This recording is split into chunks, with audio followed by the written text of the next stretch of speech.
My name is Lindy Tedesco, helping you see, change, and grow.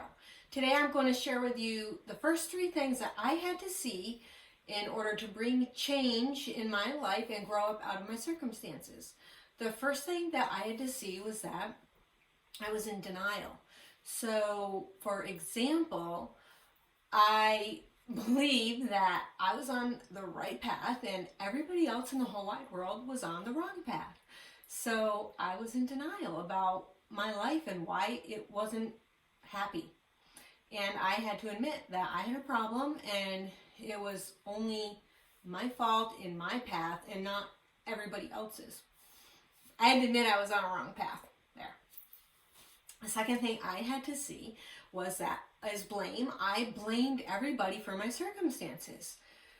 For example, I blamed my parents and how they raised me. I blamed my ex-husband and how he was treating me. I blamed my employer for not paying me more. I blamed a different employer for giving somebody else a promotion and not me.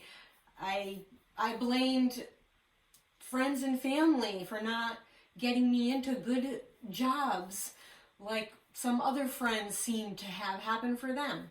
It was everybody else's fault. It wasn't mine. I wanted something wonderful to drop in my lap, and I didn't want to have to work for it by going to school and working really hard and obtaining a good career. So blame. The third thing I had to see was jealousy. I was a really jealous person, and if you had tried to tell me at that time that I was jealous, I would have called you a liar, because I honestly did not see it. And what brought jealousy to light for me, and I bet you more of you will relate to this than you realize. And when I say, you're probably going to go, I think I've done that before. So I started listening to positive messages when I made that choice. I'm going to be a happy person, whatever it takes. And I started listening to positive speakers, preachers, teachers, motivational speakers, the usual.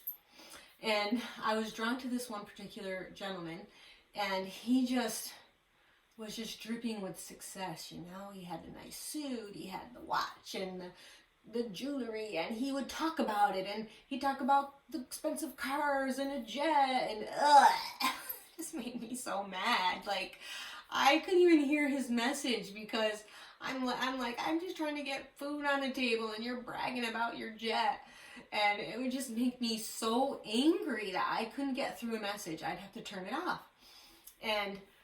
But I was drawn to him, so I kept trying to listen, And then one day it just hit me that you're jealous. You're jealous of what you're seeing. You're jealous of his success. And I realized that I was definitely jealous. I would make myself keep playing his messages and would literally have to say to those thoughts as they came to me, like, shut up, I'm not jealous. In fact, I would pray, God, give him more, and just worked through that. And as I did that and would listen to him more and more, I could hear the message. And I was like, man, this person didn't just wake up like this. They worked really hard to get to where they're at. And they're not ashamed of it, and they're proud of it, and that's okay. And then I was able to just hear the message and start applying it to my life. And let me tell you, things started to change for me. I grew so much in my career from listening to that message. Huge, huge freedom. So I was mixing these 3 horrible, awful, dangerous ingredients: denial, blame, and jealousy, and just whipping that witch's brew up into this disgusting green slime that was coating my feet with stickiness and keeping me stuck to the bottom of life. So I'm going to share more about these 3 ingredients, denial, blame, and jealousy, in my first mini ebook, Game Changers, and it's called Recipe for Disaster, and coming out mid-September, but I will keep you posted on that. The date's been changing a little bit, but it's coming soon. And until then, have a great day and keep seeing, changing, and growing.